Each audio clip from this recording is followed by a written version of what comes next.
का रे गोदना दिन तोरे की याद बानू अभी तक हमार ना पैसा आइल। साला बतियाओ देबे के ना लूर से कि दैया के साथे साथे मोबाइलियो के दबे के ठीक ले ले बड़ी। हाँ तो सुन ले गोदना आज के आज हमें कसो पैसा पहुंच जाए का चाहिए ना तो सुन ले हमरे नाम फाटल फूल गए ना मारे मौसम लाठी के मार गाड़ फूल के हो जाए गेना गेना। तो रखा तनी फोन आज के आज कसो पैसा पहुंच जाए के चाहिए।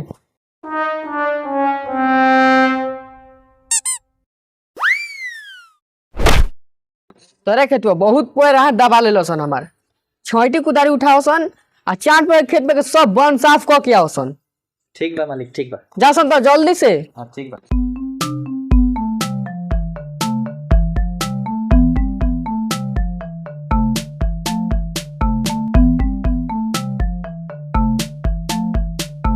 भाई रे ई साला भोसड़ी वाला प्रधानवा हमनी के काम करत करत बुझाता मुआ दी साला। हाँ रे भाई सही कहता रे साला एकरा के अगला बार प्रधान बनावल सही नहीं है बिल्कुल सही नहीं है साला के बनावल। अरे साला पेटुआ देख साला कहत लिस गरीबन में 50 लाख रुपया बांटे के वो बांट दलिस की ना। भाग सार अभी तोरा पते नहीं खे उ हम कहिए ना बांट दनी। और तो और गांव के लोग लेके बहुत खुश रह और आशीर्वाद दिहलो फूल पुरानी आलो।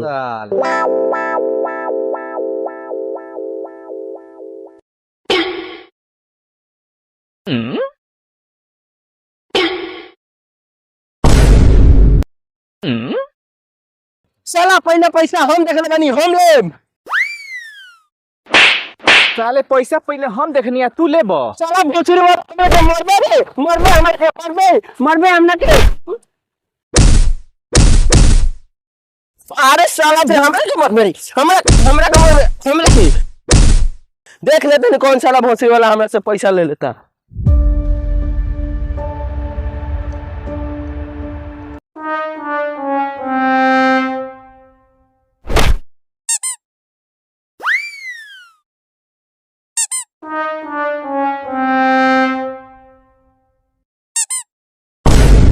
हाथ तोड़ी की एकरी बहिन केरा के बतावा साला नकली नोट रोड पर ध देले बारे सन हमरा खेतुआ में सर झगड़ो करा दल सन। बट भोसड़ी वाला छोड़ा होने जा तनी खेतुआ के ये पैसा लुकवा के दे के मना लेवे। एक खेतु ज्यादा कस के मार दनी है का रे। सारे दोगला मार के हमरा के को तरह ज्यादा कस के मार दनी है। छोड़ यार ले आए पैसा ते ही रख हमरा ना चाहिए। सारे दोगला नकली पैसा बता हमरा के देता रह साला रख है अपन पैसा रख साला अपना गाड़ी में डाल।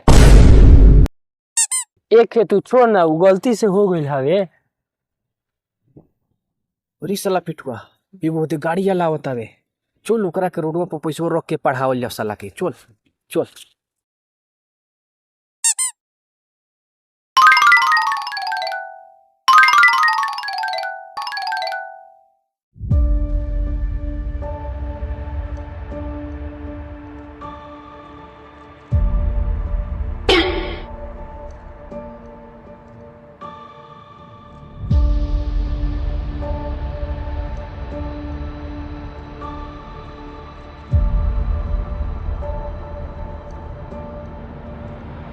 हो बाबू देख लनी सा हमनी के देख लनी सन 500 रुपया मिलल हनु तहरा 500 रुपया मिलल बा देख लो। अब भाग सर भोसड़ी के पैसा हमरा नहीं मिलल रे। साले गाली देते रही हमनी के पैसा में से आधा आधा दे दे ना तो अभी ने पुलिस का लिए फोन करके तोरा के गाड़ी में बांस धसवा देम सब। ए भैया पुलिस का काय फोन करता लो आधा पैसा तू रख लो आधा पैसा हम रख लेता नहीं।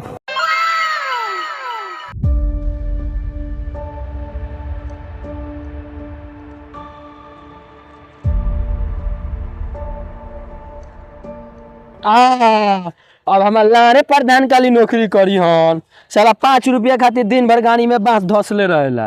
हो रे साला सही कहत रे चले के साला कुदारी छोटी ओकर दे दियाल जाओ सारवा के प्रधान के आ काल हमनी के ये साला काम कोल बड़ा मजा बावे सारवा लुका के चल चल।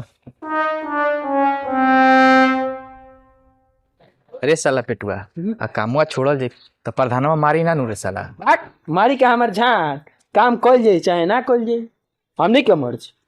ठीक बा साला चल देखल जाओ का कहता।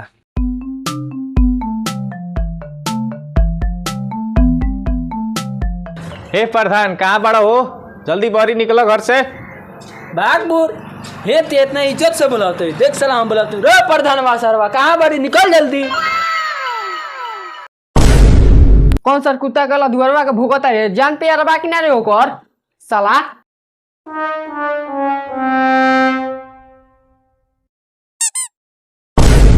अरे सर तोनी के अवसर है, तोनी के तो खेत में भेजले नहीं वन साफ करेला आ तोनी के जबान को ये से इतना तेज हो गल रे।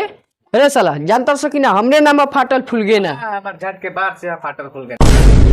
हमनी के तरह ये नौकरी नहीं के करे के, ठीक बा हमनी के जान से दूसरा जगह। हे सर लागत तोनी के फाटल फूल गे के लाठी के पावर दिखाई के पड़ी।